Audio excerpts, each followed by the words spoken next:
Remember when we talked about the escalation cycle? It's a cycle that happens to most of us when we get upset or have a big emotion.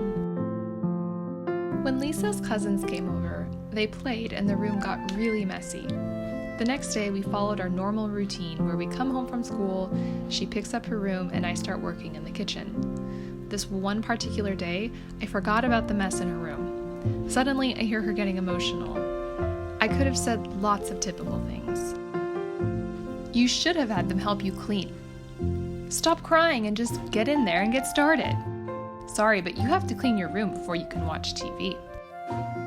When our child is going through the escalation cycle, it can be hard not to go on it with them. When they get frustrated, we get frustrated. But that doesn't make it better, and it doesn't make it more likely that the task will get finished. Other possibilities. When Lisa got emotional, I was able to recognize that the task I was asking her to do was bigger than her capacity. She didn't have the energy and maybe even the skills to keep herself regulated and clean a much bigger mess than she was used to.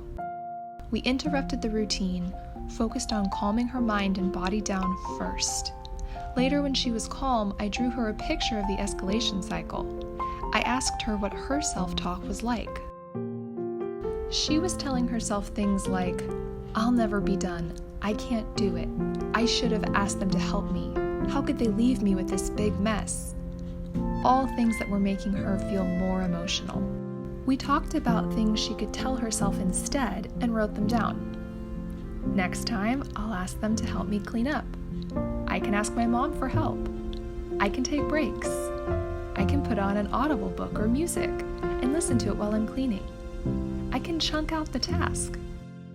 This situation provided a great opportunity for Lisa to learn some strategies she can use when a task feels too big to manage.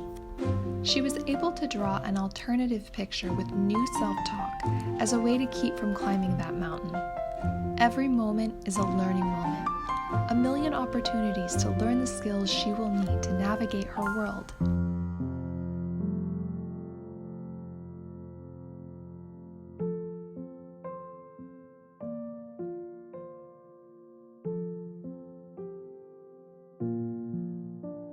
If you want to take the next step, sign up for our free parenting workshop in the description below.